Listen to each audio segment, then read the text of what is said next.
Hey guys, welcome back to my channel. இன்றைக்கி நான் எங்கள் அப்பா அம்மா எல்லோரும் சேர்ந்து ஷாப்பிங் போயிருந்தோம். நாங்கள் புரட்டாசி சனிக்கிழமை சாமி கும்பிட்றனால நாளைக்கு என்னென்ன வேணுன்றதை பர்ச்சேஸ் பண்ணுறதுக்காக போயிருந்தோம். வாங்க பார்க்கலாம். ஃபர்ஸ்ட் வெரி இம்பார்ட்டண்ட் வாழை இலை தான். ஏன்னா நமக்கு சோறு தான் முக்கியன்ற மாதிரி ஃபஸ்ட்டு போனோன்னே வாழை இலை வாங்கிட்டோம். நெக்ஸ்ட்டு பூ தான், சாமிக்கு தேவையான பூ. நாங்கள் சாமந்தி பூ தான் வைப்போம் சாமிக்கு.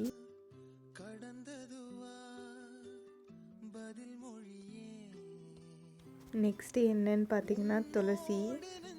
நான் ஃபஸ்ட்டு என்னடா இவ்வளோ கீரை வாங்கியிருக்காங்க அம்மா அப்படின்னு பார்த்தா துளசி இதை தான் நான் மாலையாக கோர்த்து சாமிக்கு போட போகிறேன்னு சொல்லிட்டாங்க அம்மா. ஸோ அதை எடுத்து வச்சுட்டேன்.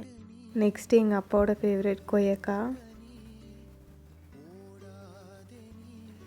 இது சாமிக்காக வெத்தலை. இது தாங்க இருக்கிறதுல அல்டிமேட்டு. இது என்னன்னு கேட்டால் எங்கள் அம்மா அவங்களுக்கெல்லாம் நாம போட போகிறதுன்னு சொல்லிட்டாங்க.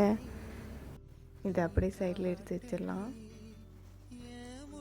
நெக்ஸ்ட்டு பார்த்தீங்கன்னா 3-in-1 மங்கள் தீப்போட தான் வாங்கியிருக்கோம். Agarbatti, all time favourite coffee powder.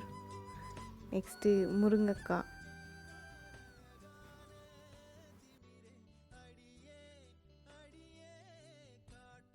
நமக்கு ஸ்நாக்ஸ்னாலே ரொம்ப பிடிக்குமே அப்படி சொல்லிட்டு 2 பிஸ்கெட் எடுத்துட்டேன். நாளைக்கு பூஜை பண்ணுறனால அம்மா எல்லாமே க்ளீனாக செய்யணும்னு சொன்னாங்க. ஸோ சாமி சாமான்லேருந்து எல்லாமே க்ளீன் பண்ணிட்டேன். அம்மா கூடவே பேசிட்டு ஹெல்ப் பண்ணிவிட்டு சாமி ஃபோட்டோஸ், சாமி ரூம் எல்லாமே க்ளீன் பண்ணிட்டேன். பார்த்தா பாப்பா தயிர் சாதம் செஞ்சுருந்தா. கூடவே அப்பளம் வச்சுட்டு நான் சாப்பிட்டு முடிச்சிட்டேன். பை பை, மீண்டும் சந்திப்போம்.